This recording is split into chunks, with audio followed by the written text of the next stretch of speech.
Bueno, Ale, bienvenido. Un nuevo miércoles te tenemos acá nuevamente. Así es, nuevamente. Hoy vengo a contarles una historia, un Bien. cuento. No es un cuento, es realidad, es una historia más que un cuento, que creo que es muy interesante y que obviamente apunta a un tema de actualidad. Bien. Pero me voy a ir a la Inglaterra de 1700, donde vivía un médico y biólogo y zoólogo, Edward Jenner. Edward Jenner, acuérdense de ese nombre, es muy importante. ¿Médico y qué dijiste? Médico, biólogo y zoólogo. Ah, Bueno, zoólogo. zoólogo. No, yo entendí isólogo. Y dije, Ah, ¿qué es un isólogo? zoólogo es el que es zoólogo, el que estudia Sí, los sí, los animales, animales. que es un biólogo en Claro, realidad, ¿no? un biólogo Bueno, especializado. en realidad yo digo los médicos son biólogos también, son biólogos aplicados. Claro. Biología es el estudio de la vida. Exactamente. O sea que un médico está estudiando una especie que es el Homo sapiens y está aplicado a curarlo. Así que biólogos somos todos. Pero no me saques del tema. No te quiero sacar de tema. Viste que yo para irme de tema soy fácil. Yo quería hacer una digresión, pero la hago cortita y la dejo acá. Un día tenemos que hablar de qué es la vida científicamente. Bueno, sí, sí. Hay un libro Sí, de sí. Schrödinger Sí, muy interesante que leí en mi famosísimo. adolescencia. Y que estimuló la investigación en el área de biología celular, molecular, de muchísimos científicos. Bueno, Pero hoy no te saco del tema. No, pero lo tomo para una columna. Bueno, este médico, para esta época, arreciaban las pandemias de viruela. Ajá. Cuando había una pandemia, se llegaba a enfermar el 60% de la población y moría el 20%, por decir números redondos, ¿no? Porque esta pandemia que tenemos ahora no es la primera de la historia. No, claro. Entonces él se da cuenta que las mujeres que ordeñaban las vacas no se enfermaban. Él hace esa observación. Ve que el 60% de la población se enferma, pero las mujeres, acá hay una cuestión de machismo también, ¿no? Porque, paréntesis, hablando de digresiones, ¿por qué no ordeñaban los varones, no? Claro. Bueno, parece que no, parece que el ordeña era trabajo de mujeres, y observa que no se enferman. Ninguna de las mujeres empieza a preguntar a otras regiones, ¿conocen alguna ordeñadora que se haya enfermado de viruela? No, ninguna. ¿Qué pasa acá? Entonces se pone a investigar a ver qué pasa y descubre que la vaca también se enferma de viruela. Pero el virus, él no lo sabía, esto lo sabemos hoy, el virus que produce la viruela bovina o vacuna es mucho más leve en su capacidad de producir síntomas que el humano. O sea, el virus humano te mataba y este virus, que era un primo cercano, muy parecidito, producía en las vacas una enfermedad muy, muy suave. Las mujeres que ordeñaban, ¿qué pasa? Tenían contacto. Bueno, la viruela, ustedes saben, produce unas ampollas en la piel, donde ahí está el virus en mucha cantidad. Ajá. Entonces, la vaca y la ubre de la vaca tenía estas ampollas. Y al ordeñar, las mujeres la tocaban. Al tocar se contaminaban con el virus y luego se lo llevaban a la boca, a la nariz, no se conocía todas las medidas que conocemos hoy, y entonces se infectaban con el virus de la viruela vacuna, que era muy leve. Entonces no les tenían alguna fiebre, pensaban que era una gripe, una cosa así, pero el sistema inmunológico de estas mujeres reconocía ese virus y cuando se contagiaban con el virus de la viruela humano, que era el bravo, que era el que te mataba, ya tenían todas las defensas preparadas y por eso no se enfermaba. Y era llamativo, caía todo el resto de la población y estas mujeres no. O sea, eran tan parecidos los dos virus, uno te mataba a los seres humanos, el otro le producía la misma enfermedad a las vacas, pero en forma muy leve. La mujer estaba en contacto con ese virus, desarrollaba defensa contra ese virus y como el virus era tan parecido al humano, cuando se contaminaba con el virus de la viruela humana, ya tenía todas las defensas y no se enfermaba.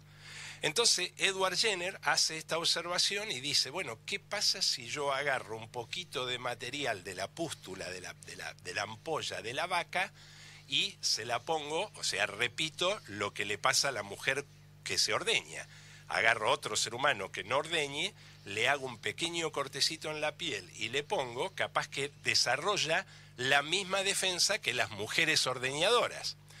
Entonces busca una mujer, Sarah Nelmes, se sabe, porque él después publica el trabajo, y toma de Sarah Nelmes, de la vesícula de Sara Nelme, toma material y le hace un pequeño cortecito al hijo de su jardinero, que se llamaba James Phipps, le inyecta entonces ese material. Espera unos días y luego le hace otra pequeña herida y le pone ya la viruela humana y el niño no se enferma. Y espera unos días más y le vuelve a hacer otro cortecito y le vuelve a poner material de una ampolla de una viruela humana y el niño no se enferma. Y después repite este experimento, sí, con 23 personas más, y las 23 personas más no se enferman. ¿Se dan cuenta de lo que está haciendo? Está inventando la vacuna. Y ahora es la primer vacuna de la historia de la enfermedad, y ahora ven por qué se llama vacuna. Eso te iba a decir. Claro. ¿De dónde viene vacuna? Viene de la vaca, porque él logra este sistema de vacunación por primera vez con la vaca, con el material de la viruela vacuna. De allí viene el nombre de vaca. No lo conocía Fíjense que este principio de la vacunación es el que hoy se sigue usando. Este descubrimiento, esta publicación de su trabajo la hace en 1796. De 1796 a hoy, a la pandemia de COVID, el mecanismo de la vacunación es ese que él descubrió. Está considerado como el médico o el hombre, el ser humano, que más vidas ha salvado en la historia de la medicina, gracias al descubrimiento de esta vacunación. Porque lo que él hace es agarrar un virus muy parecido al que nos mataba, pero que no nos mataba, y estimula al sistema inmunológico de la persona a que produzca defensas contra ese virus, pero también con el virus del humano, que era muy parecido. De ahí en adelante lo que se hizo fue agarrar los microorganismos, los virus, y atenuarlos. Hay muchas formas de atenuarlos, puede ser calentándolos, puede ser destruirlos. A medida que avanzó la ciencia se aislaron proteínas puras de esos virus y se inyectaron esas proteínas puras, pero el mecanismo básico siguió siendo exactamente el mismo. Y acá te quiero frenar para hacerte una pregunta, porque ahora con la pandemia y con el desarrollo de las nuevas vacunas se hablaba de nuevas tecnologías de vacunación. No. A ver, el mecanismo sigue siendo exactamente esto. Lo que va variando es qué parte del virus o de la bacteria o del microorganismo vos inyectás. Por ejemplo, se puede inyectar directamente una proteína del virus. Fíjate que lo que él está haciendo, lo que Edward Jenner está haciendo al lastimar al paciente y meterle material, es poner el virus completo. Pero no pone el virus completo de la viruela humana. Claro. Pone otro virus que está atenuado. En realidad no estaba atenuado, ya la naturaleza lo había hecho menos agresivo, menos patológico. Entonces lo que hacen los investigadores de ahí en adelante es decir, bueno, agarremos ahora el propio virus de la enfermedad, que sea, y atenuémoslo como estaba atenuado el virus de la vacuna. Y lo que va cambiando es la forma de atenuarlo y qué le inyectas al paciente. Pero siempre es una parte del microorganismo para estimular el sistema inmunológico, un organismo desactivado que no te puede producir la enfermedad, cosa que cuando te infecte el microorganismo verdadero completo, vos ya tengas todos los soldados del sistema inmunológico preparado y los ataques. Yo siempre digo, hay una comparación un poco militarista, pero mira, estamos mirando acá el mapa de Argentina, se me ocurre, vamos a suponer que en la Patagonia tenemos una invasión, los ingleses nos invaden, ¿no es cierto? Y vos no sabías, no estás preparado, entonces desembarcan en la Patagonia y te ocupan toda la Patagonia rápidamente. Pero vamos a pensar que vos ya estabas precavido, vos ya sabías de alguna manera y ya tenías en toda la costa patagónica las fuerzas militares para defenderte de la invasión y no podían entrar, no pueden entrar. El sistema inmunológico es lo mismo, si a vos te entra el microorganismo y las defensas no están preparadas, te invade y te mata. Si vos tenés las defensas ya estimuladas, ya listas, las defensas matan al microorganismo. Y eso es lo que produce la vacunación. Pero lo que produce la vacunación desde la época de Jenner hasta ahora, insisto, 1796. Y es tan impresionante el efecto que logra de evitar estas tremendas pandemias que rápidamente la corona española genera la primer campaña de vacunación casi a nivel mundial, porque manda la vacuna en forma gratuita, este mismo sistema que inventó Edward Jenner, no solo a España, sino a todas las colonias. Ajá. Imagínate vos si España lo tenía a la nata, diciendo: no se vacunen con la vacuna de Edward Jenner de Inglaterra porque es una vacuna capitalista y te crece un tumor así en el pecho, como lo dijo, ¿no? Sí. No estoy repitiendo, no estoy inventando nada. Así es. Parece ridículo, pero lo dijo en la televisión. Que te iba a crecer una joroba. Te pones sí, se te crece la joroba acá y hizo un gesto agresivo así como diciendo hijodete, ¿no? Sí.